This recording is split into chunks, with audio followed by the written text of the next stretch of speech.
Dear friends, this is Srinivasan, who is having more than 40 years experience in the construction industry, trying to present you a small presentation on what all the preparatory items has to be carried out before the commencement of the project. It is a civil conclave presentations. In this presentation, we are going to talk about guidelines to start a new buildings. That's a basic requirement.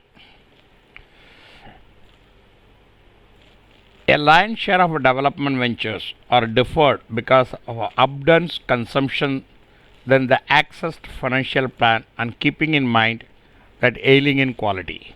What I'm trying to say through this, majority of the projects has been delayed due to the improper planning and excess consumption, etc. This is because of the absence of arranging and broken execution strategies for a development, which means there is improper planning, execution strategies mistakes, etc. Subsequently, to stay away from the incessant updates and amendments, exercises like arranging documentation, confirmation, and checking to be together finished during the underlying phases of development even before development starts. This is a clearly indications of not keeping update of the projects and the government rules, etc. See, this is one of the building project which I have been recently executed. The basic steps of the process are obtainment of the drawing arranged by the consultant and architect, which means collect the necessary drawings from the architect and the structural consultant. Contemplating and checking this drawing in details, which means check the detail in the drawing provided as thoroughly with the site conditions.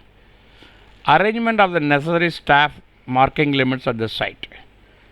Make necessary staff requirement to make the project layout. Actual confirmation of the real estate as real limits of the site, which means check the actual versus the drawing. Boundary and shape study. Water power course of action ahead of time. Before the commencement of the project, water and power arrangement has to be made. Approach street erection of impermanent streets. You have to create the necessary roads for transporting the materials and temporary structures has to be erected. Compound dividers and security plans. Before commencement of this project, a temporary compound gate has to be erected and the security arrangement has to be made. The supply of materials and instrument needed in the underlying stages. Ensure that the materials has become on time. Designating the working organization. Finishing of every lawful customs. That means do whatever the laws says. Bhumi Pujan and notice. Inaugural pujas and for necessary arrangements. The site in control will deal these exercises having foreseen issues that could manifest after the beginning of the task. The site in charge has to take all these precautions thoroughly before the commencement of the project. Collection of documents and drawings from various authorities. Whenever new project commences, the relevant paper documents for land and possession should be collected from the head office.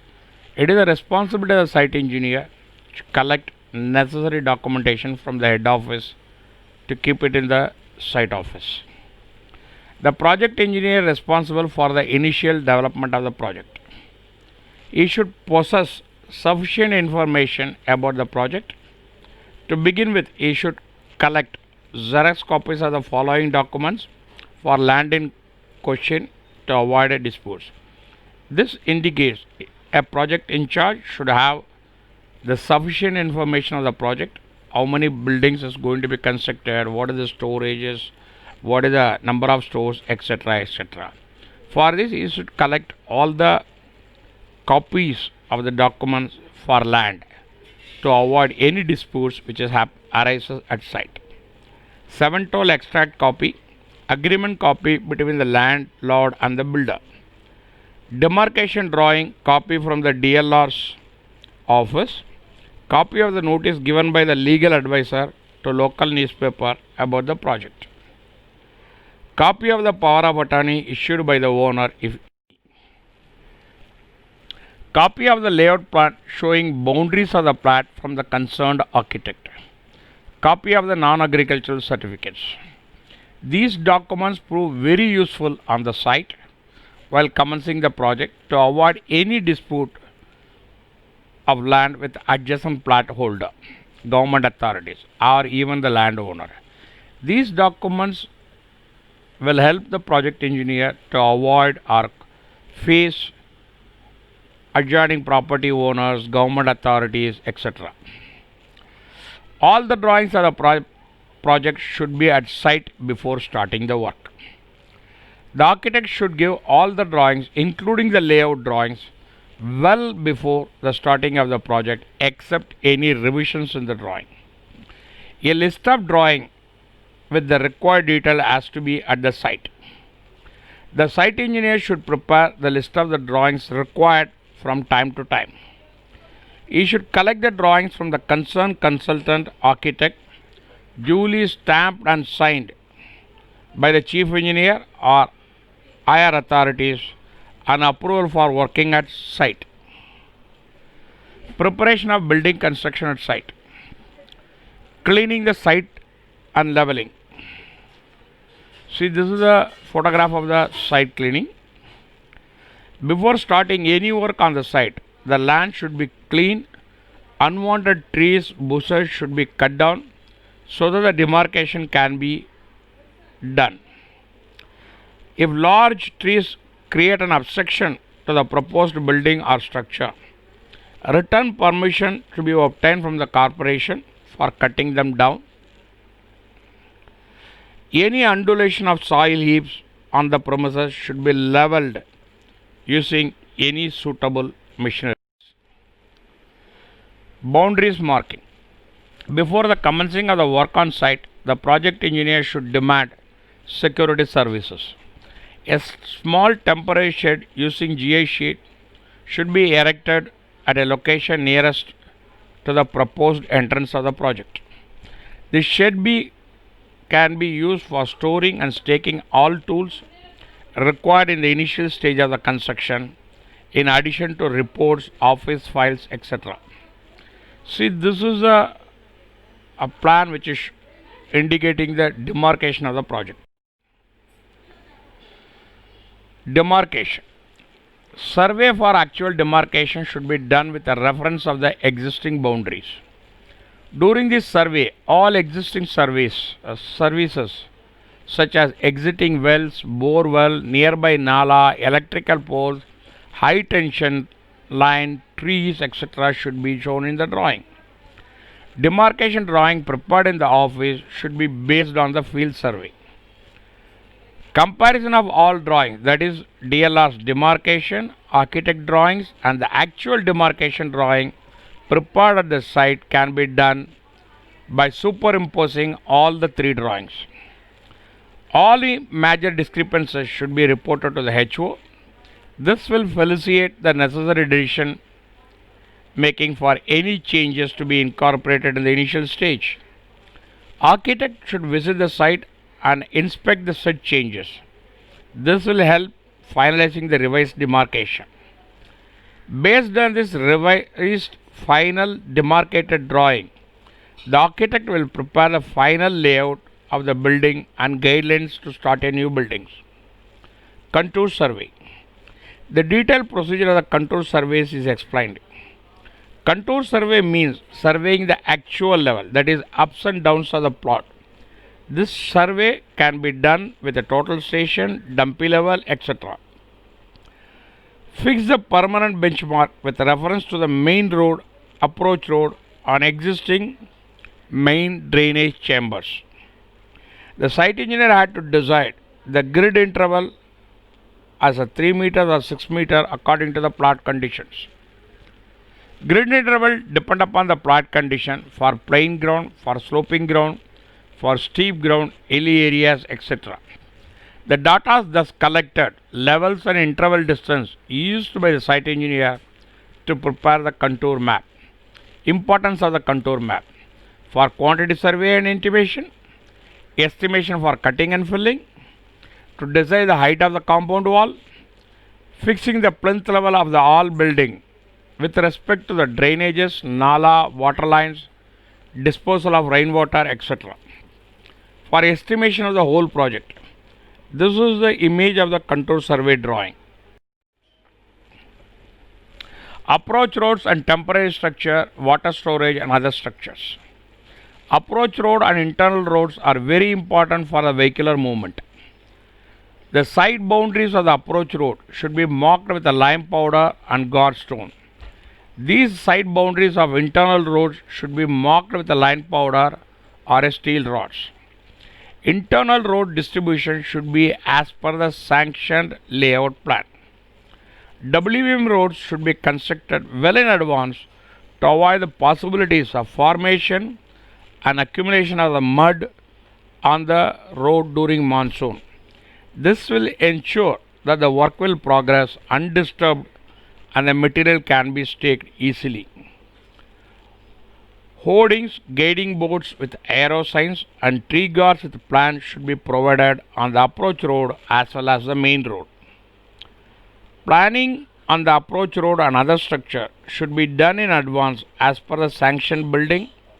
Materials taking place for each building should be planned with a free vehicular movement and without obstructing any temporary structure. Watchman cabin. It should be located near to the main gate facing the road, direction from where the maximum vehicular flow of the project area to site. This is an image of a watchman's cabin. Then there is a site office and a general stores has to be constructed. Water arrangement. Water arrangement is an important aspect of the construction.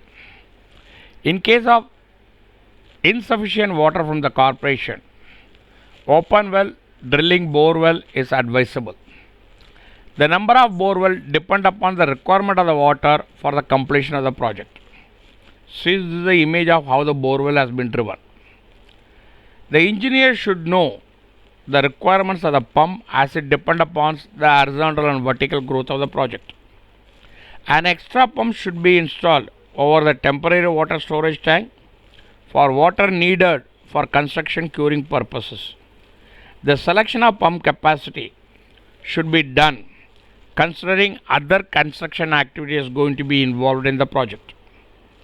A minimum of one water outlet with the gate wall should be provided in front of each building as a temporary arrangement for curing and other construction activities. Electricity arrangement. Electricity arrangement is another basics to a new project. For this, normally a 3-phase meter is required to operate pumps, polishing machine, etc. A single phase for a provision of temporary street light, site offices, watchman cabin and general lighting. The following documents should be submitted to the electrical board for getting the new connection. Application in A1 form 7/12 abstract. Copy of power of attorney. Copy of commencement certificate from the municipal corporation and the property tax receipt. Copy of sanction drawing from the corporation. The procedure should be followed by the concerned electrical contractors who will submit all the documents duly filled to the electricity board for getting the electrical connection. As per the electrical board rules, the location of the meter should be nearest point of the supply. Compound wall fencing. The compound wall should be constructed right at the start with a view of improving the overall security of the project and other structure like watchman cabins, stores, site offices, godown, etc.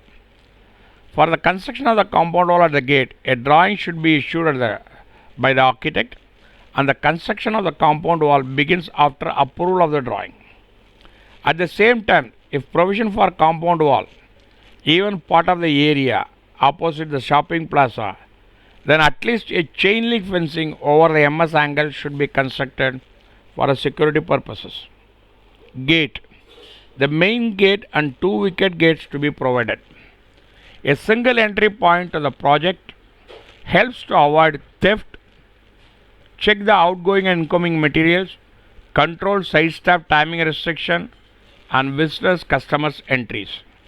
Once the compound wall and gate is completed, plantation of the trees along the fencing should be started. So when the project actually commences, trees will have grown, adding to the beauty of the project. So this is the image of the compound wall. This is the image of the gate which will have the wicket gate. Checking the layout with the actual boundaries. Before the main building layout begins, the site engineer must confirm the actual boundaries as per the sanction layout and check the setback margin simultaneously. Temporary markings of external buildings, corner and other structures like underground water tank, swimming tank, etc. to be marked. Cross-check this marking with a setback from the actual plot boundaries. At this stage, all buildings should be properly shown in the layout with their setback as per the government norms. This layout drawing should be approved by the architect. While checking the layout, mark open spaces and road the portion of the ground as per the approved layout drawings to ensure that all temporary structure can be accommodated without causing any hindrances. Temporary water storage tank.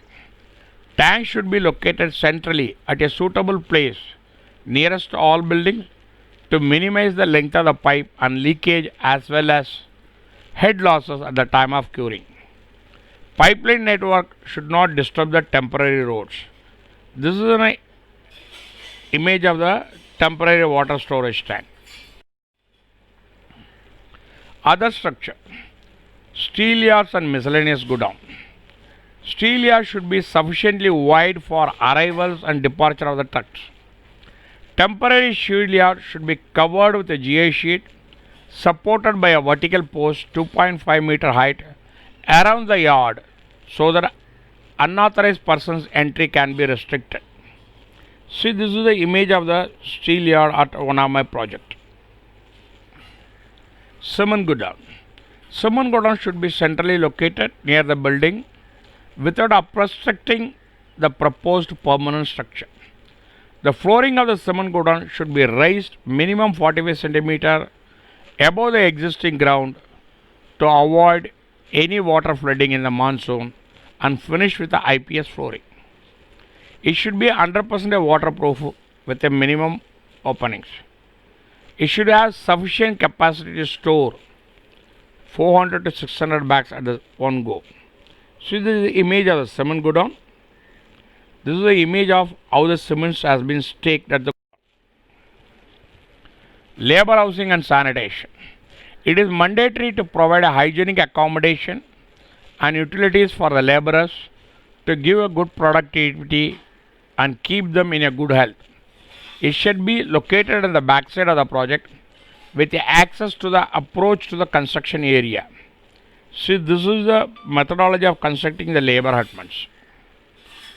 This is the methodology of to installing the labor toilets. Site safety measures. Ensure electrical safety at construction site. With an average of one worker being electrocuted on the job every day. Electrocution is the fourth leading cause of death in the construction site. The use of power and electrical transformer at construction site is particularly hazardous due to the use of flexible extension cords and scattered power cables in damp conditions. Try to ensure electrical safety at construction site. Overhead and power transmission are to be grounded. If a portable electrical product is used in a damp environment, it is essentially to ensure the transformer used to locate the voltage between conductor so it does not exceed 230 volts. Construction electrical products must be rated heavy duty usage and employed ground fault protection, implements trade security and safety protocols. Construction site should be limited to ensure protection of the heavy equipment and machineries from theft and damages. Display signage chart at the construction site. The signage chart must be clearly displayed throughout the construction site so all the safety protocols are visible at all times. Provide personal protective equipments. All employers are obligated to staff with all the necessary PPE including safety harness, safety goggles, head protection gear and fall protection depending upon the type of the work. This is the image of the safety precaution whenever there is execution has to be started. This is the medical camp which has been located at site. This is how we do the barricading before slab casting commences.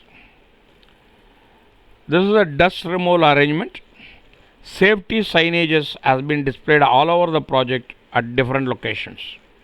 Safety protective equipments as shown below. Thank you for watching this presentation. Kindly subscribe, like and share, which will motivate me for a further good presentation. In case of any queries, do not hesitate to write to me. The response shall be at the earliest. Images courtesies is Google and various project site photographs. Contact me civilconclave@gmail.com or at my Telegram group, Ask Srini Telegram groups. The link is as follows. Kindly subscribe, like and share, which will motivate me to provide you further good presentation. Thank you once again for watching this presentation. Kindly subscribe my channel.